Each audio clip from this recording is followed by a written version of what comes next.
కూర్చున్నాను, మొక్కజొన్న పొత్తు తింటున్నాను. నువ్వు కూడా తింటావా? తింటానక్క. ఏమక్క బాగుండవా? అమృతమ్మా, నేను బాగున్నాను. నువ్వు ఎలాగున్నావు? నేను బాగుండానక్క. ఇదిగో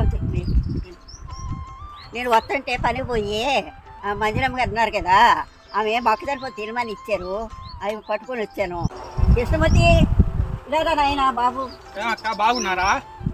బాగున్నాం బాబు. నువ్వు ఎలాగున్నావు? చాలా రోజులు అయింది, బిడుగుగా ఉన్నారు, అరుగుల మీద కూర్చొని ఉన్నారు. ఏంటి ఖాళీగా ఉన్నావు నాయన? మీ అక్క ఏడపోయింది అక్క? బాగుంది అక్క మీ అక్క? నా పని పోయింది నాన్న, నేను అవుతాను కదా, నేను పని పోలేను, అందుకని నా పని పోయింది నాన్న. ఏదో పని చేసుకోవచ్చి నన్ను సాకాలి కదా. అవునక్క, మనమంతా ఒక గూటికి చెందిన వాళ్ళు. మన పరిస్థితి చాలా దీనంగా ఉంది అక్క.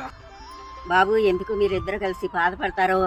బాధపడకండి. మీరు అవుకోలేయ్యారు, నేను ముసలిదాన్ని అయ్యాను. నా పరిస్థితి కూడా అంతే.